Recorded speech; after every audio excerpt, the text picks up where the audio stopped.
Yeah, how's it going, guys? It's Richard Unicorn Caller here. I know you guys are having a wonderful day. Just want to give you guys a really super quick Happy New Year's Eve. This will be the last video of 2025. A lot has happened today, and I wanted to give you guys, well, not today, this year, I wanted to give you guys a roadmap of what we could expect in 2026. And hopefully, I'm not so congested by then. All right, let's jump right into Genevieve. Genevieve Moongarden made a video talking about her top mounts of 2025. And then over here, we have the Graveholm in bundle. This is kind of like one of the very first times they tweeted about it. It was actually already released. However, the problem was with the mount. The mount was really glitchy and it didn't really work. And it was actually a two-player mount. And unfortunately, in order to fix the problem, they actually had to make it a one-person mount. And this is another situation where we see another KI rug pull, and a lot of players are really upset about that because a two-player mount getting reduced to a one-player mount kind of drastically makes the bundle a little bit less appealing. So yeah, a lot of people are kind of disappointed in that.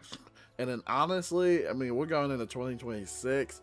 I really hope we have the technology and resources to kind of make sure that if we're going to release bundles, maybe make sure that it's actually working.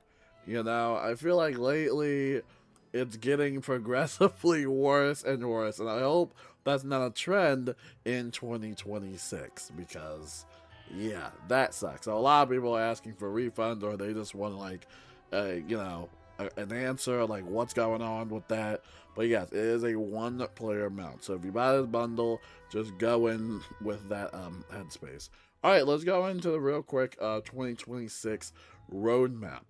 Right, these are just predictions. We'll just say anytime in 2026. We're not gonna say like early or late because we honestly do not know of KI's time scheduling thing. So let's just talk about it a little bit, right? First things first, for console players, probably the biggest thing would be the release on Nintendo Switch. Now remember that the game released on consoles but only on Xbox and PlayStation, and Nintendo Switch had to wait because some things didn't get approved in time, and also the hardware issue situation with the servers. It had a little bit of a rough launch here and there. But yeah, it's still not out for Nintendo Switch. So hopefully we do see that sometime, sometime in 2026, and hopefully soon. Hopefully. And also we got Ravenwood Academy release, which has been a really anticipated video game. It shows the day and night cycle of a Ravenwood Academy. It's really cool. It looks pretty. You wishlist it on Steam as of right now. Now this is a PC exclusive situation. I'm not sure if you could play this on Xbox or PlayStation. So going your Steam account, wishlist it, and just get notified about whenever it does become available. And also we got the return of the Portal Apparel, which we have not seen the Portal Apparel in a very long time. It's a fun event, but it's just very, very buggy. So hopefully in 2026, with enough testing, they can just knock it out of the park. We actually just saw it in our latest test run in Darkmoor, and they actually had this enabled, so probably the devs were just kind of running through it just to see if everything was going all right. I mean, I think probably the main problems I've seen with the Portal Apparel are a lot of exploits here and there, duplicated bosses. Also, the level scaling is just all over the place as well. So yeah, I'm really hoping they do fix this in 2026 because this is probably like one of their best events that they've made, and for everybody in general. And it sucks that not even console players got the chance to even do this event because, it was bugged by then and it was unreleased, whatever. So hopefully even console players will get a chance to play that as well. But concerning that, also some hardware, what am I saying? Console server hardware upgrades as well. Remember that the servers get full sometimes, and it was a whole situation. People had to wait in a queue line just to even enter the game. It was a whole thing. So hopefully they get that done in 2026 as well. Also, a update for Pirate101 would also be nice. I know they said that on the KI Live that they're planning on an update by then, so hopefully Pirate101 players are going to be happy about that. And also a update for Wizard101 Europe as well, because we don't know when they're going to get Darkmoor quite yet. Usually Wizard101 Europe is like a couple of months behind in terms of the updates. But yeah, hopefully they get the Darkmoor update very soon, because Darkmoor is really fun. But again, I'm just not the biggest fan of the whole crafting recipe rug pull. That doesn't really make a whole lot of sense to me. I just feel like that didn't really make a whole lot of sense. And as per usual for 2026, we will always get bugs and glitches as per usual, because let's just face it, that's just the inevitable of stuff that we can never ever miss, you know? It's always gonna be something, and of course the occasional crown shop updates here and there, etc, etc. I know going in for 2026, I will definitely be a little bit cautious about how I spend my time in this game, or at least money wise, just because again, that whole Darkmoor crafting recipe thing kind of really irked me. And now you have the whole, you know, graveholm in manor or whatever bundle that's called, but that mount got converted to a one-player mount because it was bugged. You know, if it wasn't bugged to begin with and it was actually properly tested, this would have happened, yada yada yada.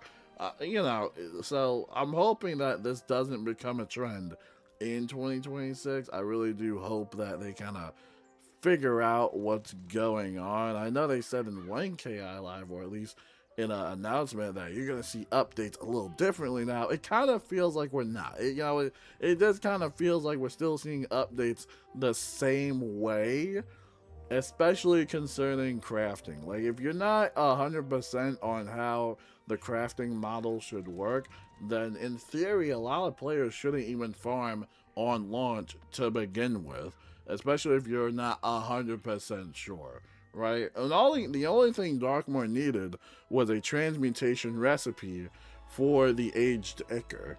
That was all that was needed. I'll leave you off with one of the statements that I read on the Discord, which, by the way, the Discord is still going strong. People are still pretty upset about what had happened with that update. So here it is. I'll read it real quick. I'm gonna put my 2 cents here. King's Isle Abomination gear does not need to be as complex and frustrating to craft. Reaver gear in the previous best gear, PvE gear in the game, has such a simple, easy to understand crafting recipes to each of its pieces. The only difficult parts were the badge requirements and the Dream Water collection from bosses, but other than that, it was really simple crafting recipes.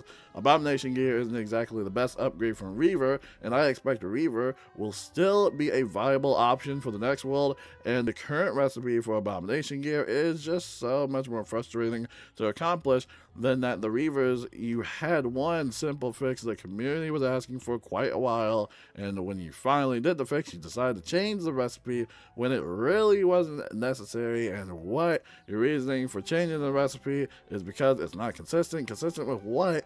The only consistent crafting gear recipes is the Malistaire and the Morgantha gear, requiring 9 gear drops from the bosses for each piece, mind you, to craft a piece that essentially transmutes into a worse version of the gear that has pins on it to support dual scroll play.